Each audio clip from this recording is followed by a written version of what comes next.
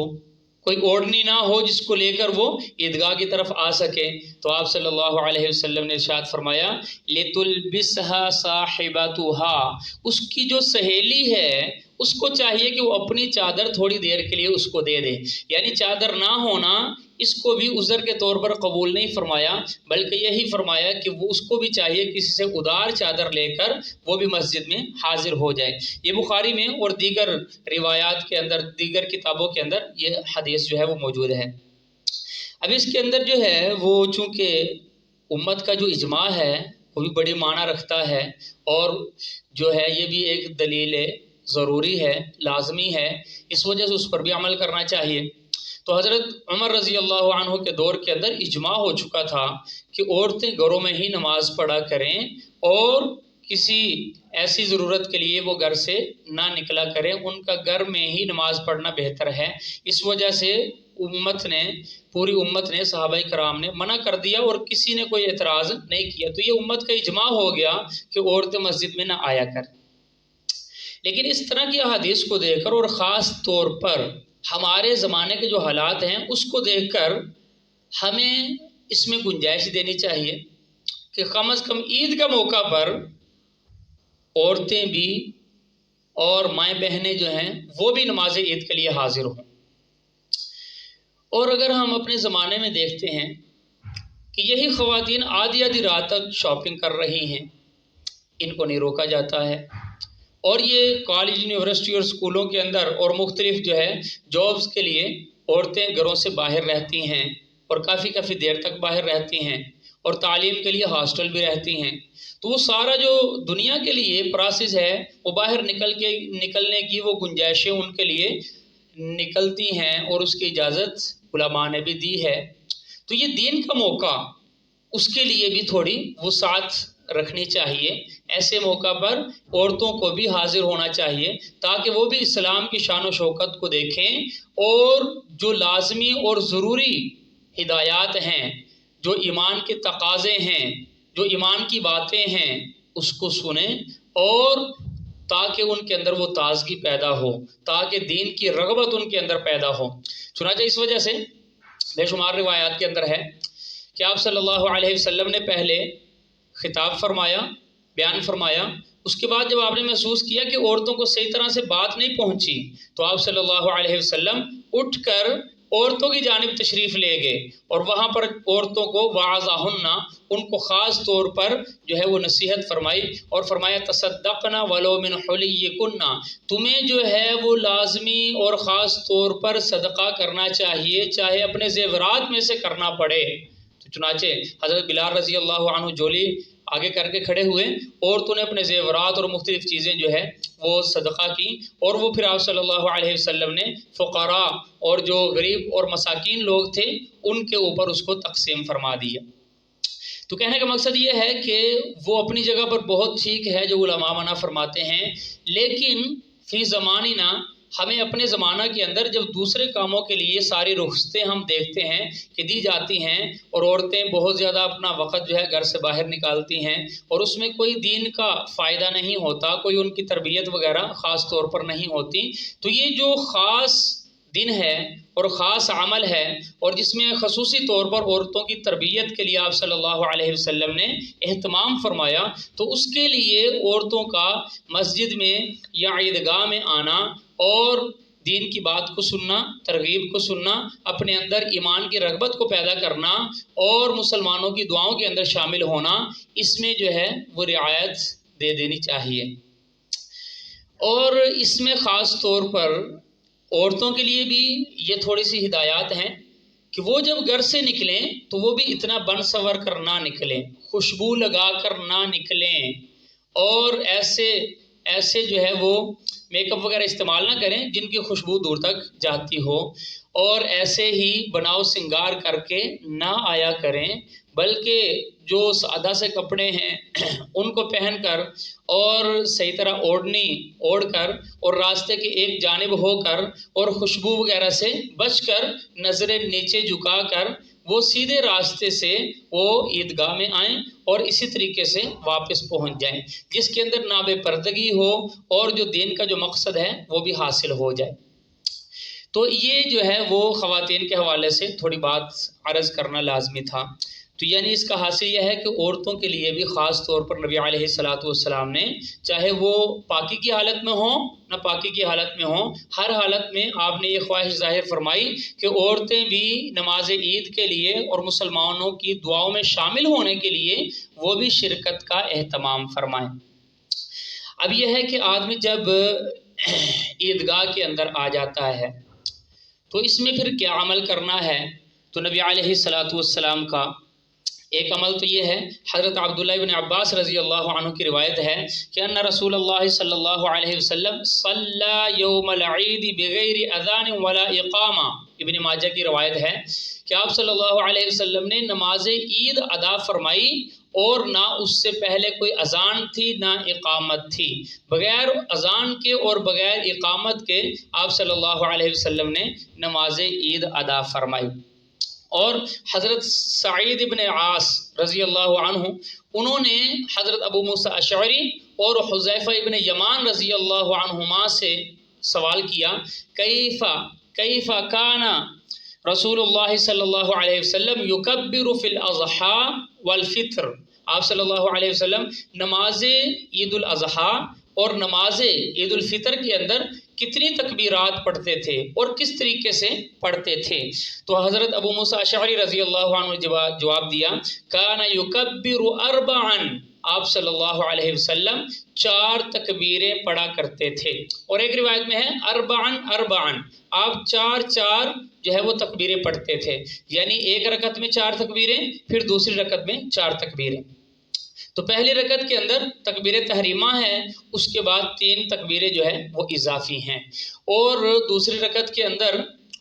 3 تکبیریں اضافی اور چوتھی تکبیر جو ہے وہ رکوع والی ہے۔ اس طرح شروع میں پہلی رکعت میں شروع میں 4 تکبیریں اکٹھی ہیں، اور دوسری رکعت میں دوسری جو ہے وہ رکوع کو ساتھ ملا کر آخر میں وہ قرات والی جو موقع ہے قیام کے اندر آخر میں 4 تکبیریں جو ہیں وہ ملی ہوئی ہیں۔ تو یہ ابو داؤد کی روایت ہے کہ حضرت ابو موسیٰ اشعری رضی اللہ عنہ فرماتے ہیں کہ نبی علیہ الصلاۃ والسلام عید کے اندر 4 تکبیریں پڑھا کرتے تھے، تکبیرہ علی الجنائز، جیسے آپ جنازے کے اوپر تکبیر پڑھتے تھے۔ تو جیسے جنازے کی 4 تکبیریں ہیں، ایسے ہی آپ صلی اللہ علیہ وسلم وہ عید کے موقع پر بھی، نماز عید کے اندر بھی وہ 4 تکبیریں پڑھا کرتے تھے۔